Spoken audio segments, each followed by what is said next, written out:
भानपुर गांव में मुखिया त्रिलोकनाथ का काफी दबदबा था। गांव के लोग मुखिया त्रिलोकनाथ की काफी इज्जत करते क्योंकि मुखिया जी गांव के लोगों की काफी मदद किया करते। लेकिन मुखिया जितने ही सज्जन व्यक्ति थे उतना ही मुखिया का बेटा रतन गांव के लोगों को परेशान करता, उनकी इज्जत नहीं करता और अपने पिता का नाम खराब कर रहा था। रतन बेटा, सुना है तूने कल रात पीकर गांव के श्यामलाल को पीटा है? क्यों? अरे 40 साल से जो इज्जत मैं बना रहा हूँ उस इज्जत को तू मिट्टी में मिलाने में क्यों तुला हुआ है? इसका मतलब आपसे श्यामलाल ने आकर शिकायत लगाई है कि मैंने उसे मारा है, लेकिन उसने ये नहीं बताया कि वो मेरी गाड़ी के सामने आ गया था। मुझे अच्छे से पता है कि तू गाड़ी कैसे चलाता है। मेरी इज्जत को यूं गांव में नीलाम ना कर। ठीक है, समझ गया मैं। चल भोला, हमें नुक्कड़ पर जाना है। इतना कहकर रतन अपनी गाड़ी स्टार्ट करके अपने दोस्त भोला के साथ निकल जाता है। इधर मुखिया अपने बेटे को समझा कर परेशान था, लेकिन उसकी आदतों में कोई सुधार नहीं था। क्या करूं इस लड़के का? कुछ भी कहता हूं तो एक कान से सुनता है, दूसरे कान से निकाल देता है। भगवान जाने आगे इसका क्या होगा।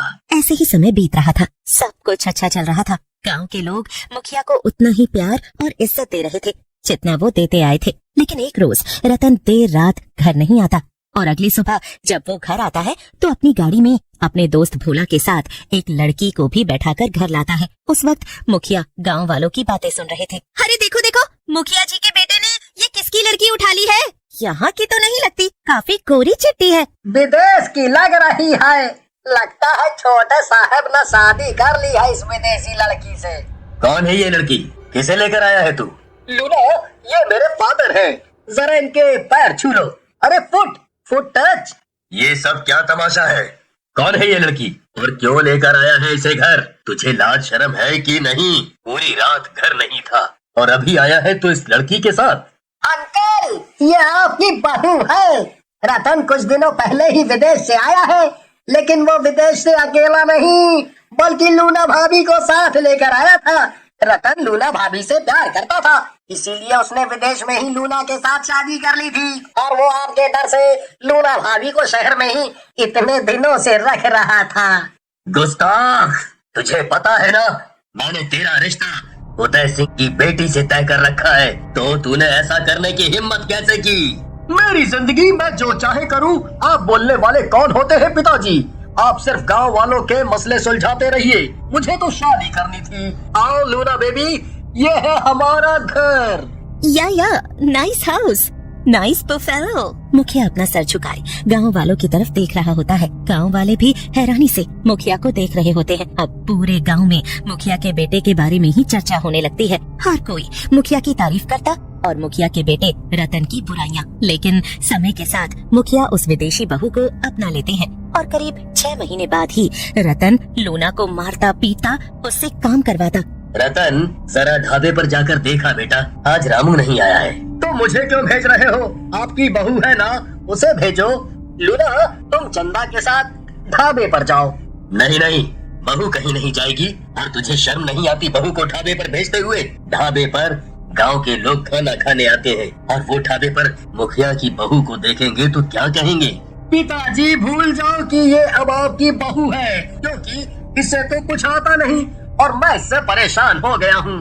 खबरदार जो तूने दोबारा ऐसी बात की। बहू, हमें कहीं जाने की जरूरत नहीं है। रतन अपने पिता की एक नहीं सुनता और लूना का हाथ पकड़कर गाड़ी में बैठा लेता है और उसे ढाबे पर छोड़ कर आता है। और उस दिन के बाद से लूना हर रोज ढाबे पर जाने लगती है। लेकिन एक रोज रतन गांव की ही एक लड़की से ब्याह करके उसे घर ले आता है। ये रतन की दूसरी शादी थी। ये देखकर मुखिया बहुत परेशान हो जाता है। इधर लूना का हाल नौकरानियों की तरह हो गया था, उसे घर का सारा काम करना पड़ता था। कुछ दिनों बाद ही लूना की तबीयत खराब होती है और रतन उसका इलाज भी नहीं करवाता, जिसके कारण लूना की मौत हो जाती है। इस बात से रतन को कोई फर्क नहीं पड़ता क्योंकि वो अपनी पत्नी लूना के साथ नौकरानियों की तरह बर्ताव किया करता और उसने तो दूसरी शादी भी कर ली थी। लेकिन मुखिया को ये सब बहुत दुखता है।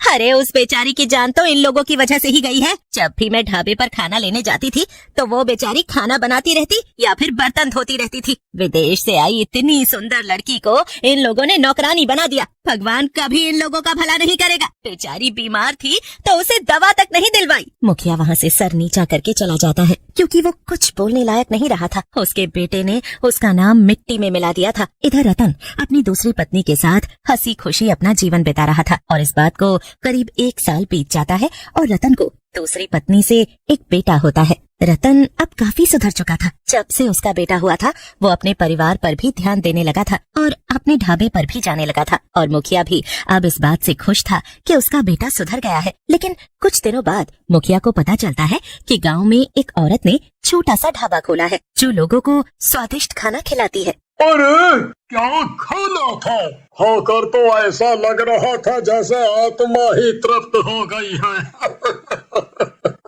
मटन, चिकन, फिश करी सब है उसके पास, एक से बढ़कर एक लाजवाब खाना। अरे श्यामलाल, तू कहाँ से आ रहा है? मुखिया जी, मैं तो नए ढाबे से खाना खा कर आ रहा हूँ। वहाँ का खाना सस्ता और अच्छा था, बस उसी की तारीफ कर रहा था।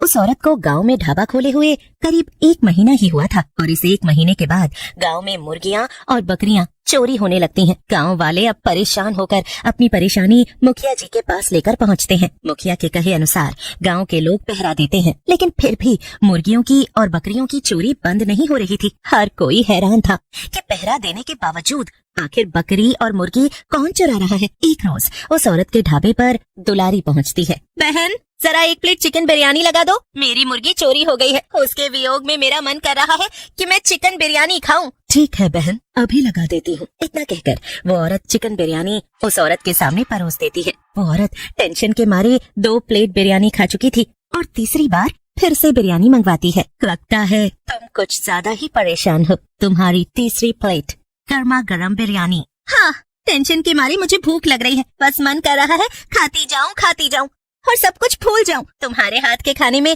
इतना स्वाद कहाँ से आता है बहन? ये तो अपने लोगों का प्यार है बस। दुलारी खा ही रही होती है कि तभी उसे उसकी बिरयानी में एक घुंघरू नजर आता है, जिसे उठाकर दुलारी बड़े गौर से उसे अलट पलट कर देखने लगती है। टेंशन के मारे मेरी बिरयानी में मुझे अपनी ही मुर्गी का घुंघरू दिख रहा है। अरे 1 मिनट, ये क्या दिख रहा है मुझे? ये कहीं सच तो नहीं? ये तो मेरी मुर्गी की टांग में पहनाया हुआ घुंघरू ही है। इसका मतलब चोर ये ढाबे वाली औरत है। अब दुलारी बिना पैसे दिए ही वहाँ से सीधा मुखिया के पास पहुँचती है और मुखिया जी को सारी बात कह देती है। अब गांव के लोग मुखिया के साथ उस औरत के ढाबे पर पहुँचते हैं। तब तक उसका ढाबा बंद हो चुका था। गांव वाले उसे शहर जाने वाले रास्ते तक ढूंढ कर आते हैं, लेकिन उस औरत का कहीं अता पता नहीं चलता। लेकिन कुछ देर बाद ही गाँव का एक आदमी मुखिया के कानों में आकर कुछ कहता है और मुखिया तुरंत ही अपने घर की तरफ दौड़ पड़ता है। अरे मुखिया जी को क्या हुआ? चलो चलो, लगता है कोई बात हो गई है। तभी मुखिया जी अपने घर की तरफ भाग रहे हैं। जब मुखिया अपने घर पहुंचता है तो वो देखता है कि वहाँ पर लोगों की भीड़ लगी हुई है और मुखिया का बेटा बेसुध नीचे पड़ा है, जिसकी जान जा चुकी थी। मुखिया अब अपने बेटे को देखकर खूब रोने लगता है। तभी अचानक हंसने की आवाज आती है और सभी डर जाते हैं और देखते ही देखते वहाँ एक चुड़ैल प्रकट होती है। क्या हुआ? अपने बेटे को मरा हुआ देखकर बहुत दुख हो रहा होगा ना? हा? वो दिन याद है जब इसने मुझे तड़पा कर मारा था? हा? मेरी दवाइयों के लिए मुझे पैसे नहीं दिए और मुझे इस घर की नौकरानी बना दिया था। मैं हूँ लूना। गांव के लोग हैरान हो जाते हैं। वो चुड़ैल जोर जोर से हंस रही थी। उसके लंबे लंबे दांत, लाल आंखें और डरावना चेहरा देखकर लोग डरे हुए थे। मुझे इसे मारना था और इससे बदला लेना था। मुझे पूरे 2 साल का वक्त लगा। इस दौरान मैंने इस गांव के लोगों के बीच जाकर ढाबा शुरू किया ताकि तुम दोनों बाप बेटे की हिम्मत टूट जाए, और ऐसा हुआ भी। और आज मैं इससे बदला लेकर खुद को मुक्त कर लूंगी।